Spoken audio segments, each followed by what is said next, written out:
Então vamos lá, pessoal. Sejam bem-vindos novamente. Bom dia, boa tarde, boa noite a todos. Não sei em que horário você está assistindo isso nesse momento.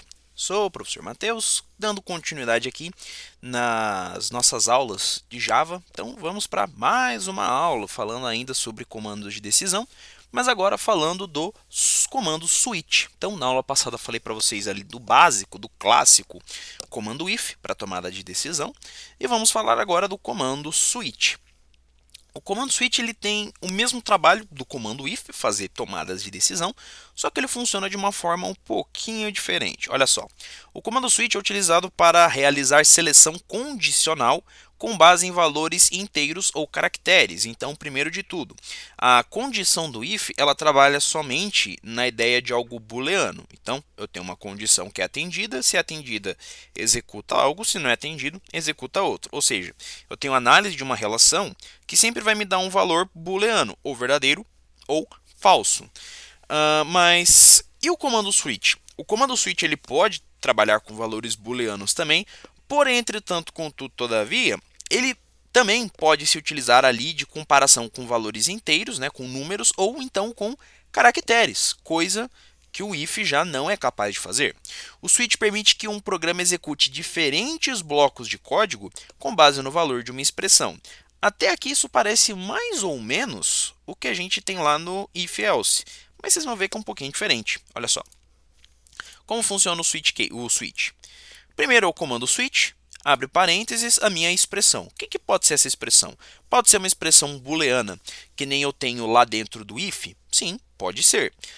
Assim como também pode não ser, pode ser simplesmente uma variável. Eu comparar um valor que tem dentro de uma variável. Então, pode ser uma expressão booleana que abre chaves, né? Sempre abrindo chaves, e dentro do comando switch, ao invés de eu colocar diretamente o bloco que eu quero que ele execute, eu coloco blocos, onde cada bloco é um caso. Então, caso a expressão essa expressão atenda a esse primeiro valor, executa esse bloco, break, pausa.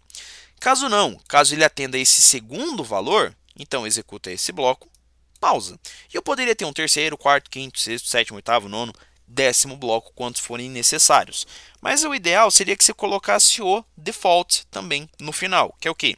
Caso nenhum dos casos especificados atenda ao valor especificado nessa expressão, então ele vai ter esse caso default, que é o comportamento padrão, que é o que ele vai fazer caso nenhum dos outros casos anteriores seja atendido. Então, por exemplo, se aqui é uma expressão booleana, eu posso colocar case true e o que ele tem que fazer caso seja verdadeiro, case false e o que ele tem que fazer caso falso. Aí nesse caso, dessa dualidade, eu não precisaria ter o caso default. Mas, por exemplo, digamos que a análise aqui fosse uma variável do tipo string. Pô, quais os valores que ela pode ter? Vai lá se saber. Então, caso tenha esse determinado valor, faça o que tiver aqui. Caso não, caso seja esse outro valor string, faça esse bloco. Caso não, seja um terceiro valor string, faça o outro bloco. E se não for nenhum deles, vai ser o caso default, o caso padrão, que é executar isso aqui caso nenhum dos outros anteriores seja verdadeiro, ok? Vamos ver isso aqui um pouquinho na prática. Então, tirar isso aqui para o lado. De volta aqui ao nosso Eclipse, vocês podem ver que já está carregado o programa da aula anterior. Eu vou criar uma nova classe, eu vou chamar de exemplo switch. Finish. Criamos aqui o nosso método main, public, static, void, main, string, colchetes, args. Abre chaves, enter, ele fecha chaves automaticamente. Vamos fazer um programa, pessoal, que ele serve para determinar o dia da semana. Então, fazer assim, o usuário vai lá, digita o dia da semana, se é segunda, terça, quarta, quinta, sexta, sábado, domingo, e o programa vai dizer se é o primeiro dia, se é o segundo dia, se é o terceiro dia, se é o quarto dia, ou seja lá o que for. Bom, daria para fazer isso com if-else? Dá para fazer com if-else também. Só que o código vai ficar um pouquinho comprido lá por causa do tal do equals, né? Se entrada.equals segunda-feira, então escreva primeiro dia. O switch case ele vai tornar, apesar de ser mais extenso verticalmente, horizontalmente ele vai ficar mais enxuto. Vocês vão ver. Então, importamos o scanner primeiro. Import java.util .scanner. Criamos a instância do scanner, scanner s igual new scanner system.in, ponto e vírgula. Eu vou fazer o quê? Pedir para ele escrever na tela. Sysout, digite um dia da semana. O usuário vai lá e digita, por exemplo, domingo. Isso vai ser guardado. String, dia, recebe s, que é o meu scanner, ponto, next line. Ok? Então, ele pegou, leu, guardou na variável dia. Maravilha. Agora viria lá, num caso de tomada de decisão, um if. No switch case, como é que funcionaria? Switch. Dentro desse switch, eu coloco a variável que vai ser analisada, que no caso é a variável dia. Abre chaves, enter, ele fecha chaves automaticamente. Então, switch significa troca.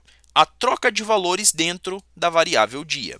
Mas quais são os possíveis casos? O que ele pode assumir de valor? Então, caso assuma o valor domingo, por exemplo, dois pontos, enter, eu digo o quê? Que é o primeiro dia da semana. Então, sysout, Ctrl espaço, primeiro dia da semana. E depois disso aqui vem a instrução break. Por que eu tenho que colocar essa instrução break aqui?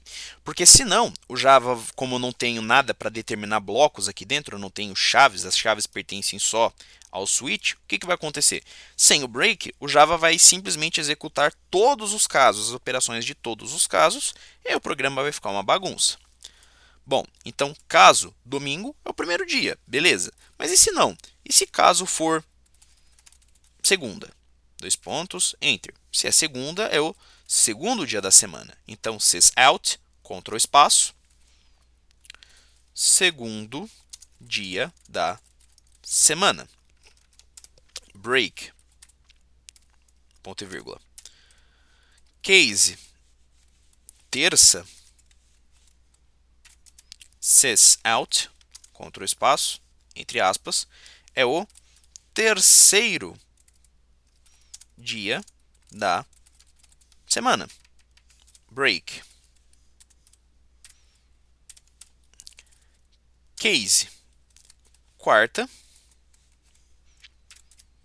sysout, e é o quarto dia da semana. Break.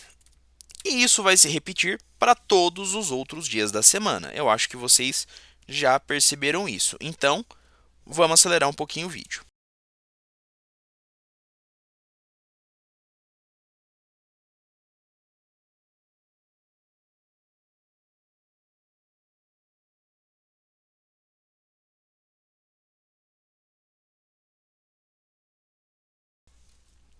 Bom, pessoal, então aqui está o nosso código. Como eu disse, verticalmente ele fica mais comprido mesmo, mas horizontalmente ele fica mais curto do que se eu trabalhasse com o if-else. Claro, depois disso aqui agora, eu tenho que fechar o meu scanner. Então, S, que é o nome que eu dei para o scanner, .close, system.exit 0. Bom, feito isso, hora então da gente testar o programa. Ok? Então vamos lá, executar. Ok. Digite um dia da semana. Vamos dizer que eu digito qualquer coisa aqui. Qualquer coisa. O valor digitado é inválido. Por quê? Ele não atendeu a nenhuma das condições. Caiu aqui no default. Roda de novo. Digite um dia da semana. Segunda. Segunda é segundo dia da semana. Se eu digito sexta, sexto dia da semana. Mas agora o seguinte, e se eu digitar para ele sem querer quinta com Q maiúsculo? Ele vai falar que o valor digitado é inválido. Isso porque ele está esperando que eu digite quinta com Q minúsculo. E infelizmente o Java não me permite colocar dois valores possíveis dentro de cada case. Então eu poderia fazer o quê? Eu poderia criar um outro case onde eu consideraria quinta com Q maiúsculo. Só que aí eu posso ter N variáveis, eu poderia, por exemplo, escrever tudo com letra maiúscula, eu poderia escrever só o A no final com letra maiúscula, digitando por engano, não percebi que o Caps Lock estava ligado. Então o que eu posso fazer? Eu posso criar todos esses casos? Pode, só que o meu programa ficaria enorme, sem nenhuma necessidade. Então o que eu vou fazer? Eu vou forçar o Java a tudo aquilo que eu digitar aqui no console, ele entender como sendo uma letra minúscula. O que eu faço? Como eu faço isso? O segredo está nessa linha aqui, na linha 7. Aqui eu declaro a variável chamada dia e eu digo que ela vai receber, a ela será atribuído o método nextLine da classe scanner, ou seja, o que ele conseguir ler na próxima linha. Só que depois desses parênteses eu coloco mais um ponto e eu coloco o seguinte, to lower case, do jeito que está aqui, enter, e pronto. E o que ele vai fazer? Lowercase significa caso minúsculo ou letra minúscula. Então significa que tudo aquilo que o método nextLine conseguir ler, ele primeiro vai transformar em minúsculo e aí sim guardar na minha variável dia. Olha só, mesmo caso agora. Se que eu digite quarta com Q maiúsculo, ele vai dizer que é o quarto dia da semana, porque ele leu quarta com Q minúsculo. Ele até leu com Q maiúsculo, mas reduziu isso para minúsculo. Se eu sem querer ligar o Caps Lock e digitar domingo, ele vai falar para mim que é o primeiro dia da semana da mesma forma, ok?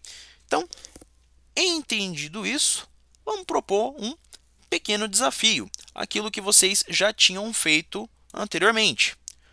Utilizando o comando switch, crie um programa, um algoritmo, que pergunte ao usuário por dois números, depois por qual operação aritmética ele gostaria que fosse executada, e em seguida opere os números de acordo com aquilo que ele escolheu. A mesma coisa lá do comando if, só que agora utilizando o switch case. Então, te recomendo pausa o vídeo, tenta responder, depois você volta aqui para conferir a resposta.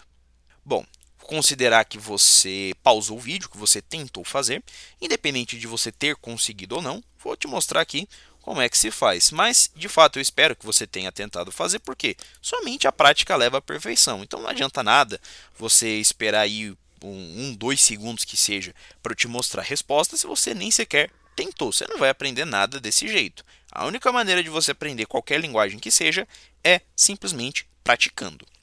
Então vamos lá, criar uma nova classe, botão direito, new class, e x1, finish, reduzir aqui, método main, então digitamos, como eu falei para vocês, digitando que eu vou falar, vocês vão acabar decorando isso aqui, public, static, void, main, string, colchetes, args. Vamos lá. Primeira coisa, eu vou ter que pedir para o usuário digitar dois números e a operação que ele quer. Então, nesse ponto, isso aqui vai ser exatamente igual àquilo que a gente já fez lá no programa da aula passada, do if-else. Então, vou até dar uma acelerada aqui no vídeo para a gente não perder muito tempo, já que é exatamente a mesma coisa.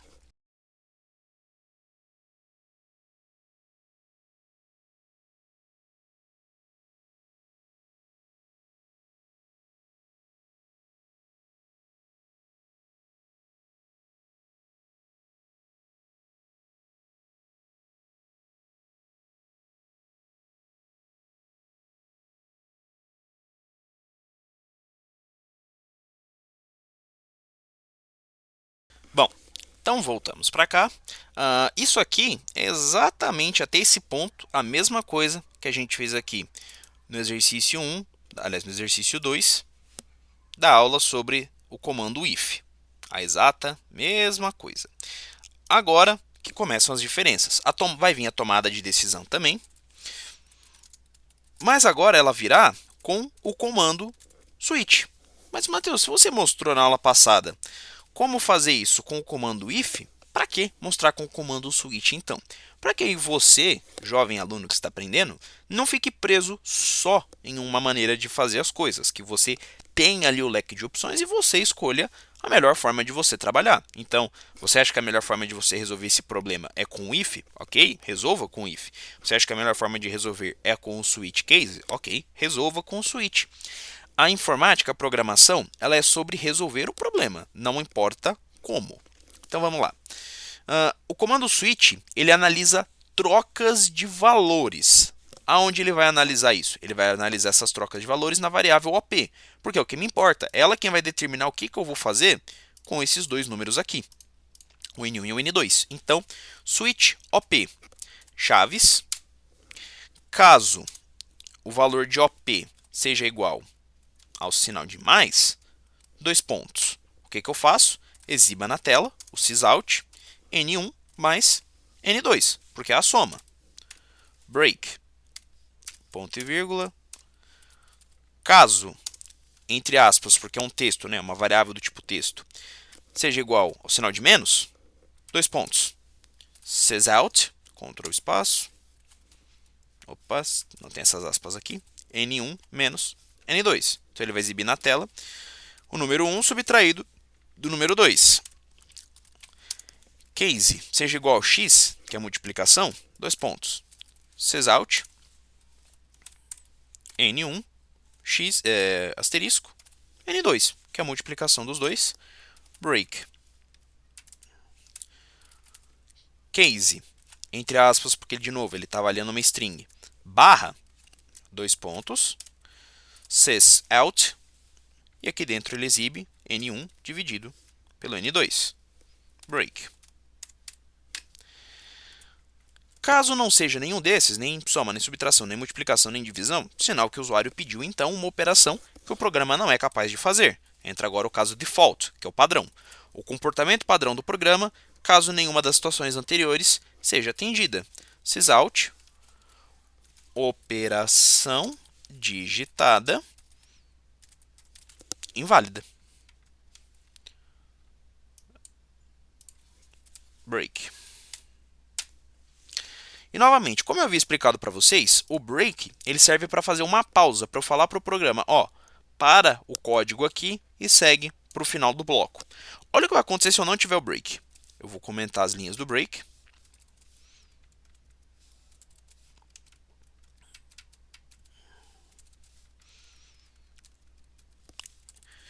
E olha como o programa vai se comportar sem eles. Claro, fora do switch. Fecha-se o scanner e para o programa.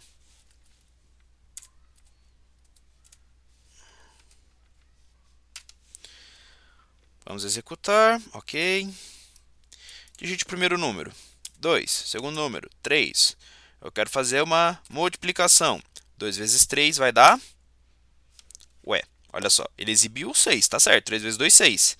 Mas esse 0,6666666 é o resultado da divisão. Ele ignorou que ele tinha que pular para o final e ele executou a divisão também. E se eu tivesse digitado a soma? Olha o que ia acontecer. 2, 3, eu quero a soma. A soma, a subtração, a multiplicação, a divisão. E ele ainda exibiu que a operação digitada é inválida. Ele chegou até aqui no default. Por quê? Tudo isso por causa da ausência do break. Se eu devolvo o break para o código novamente,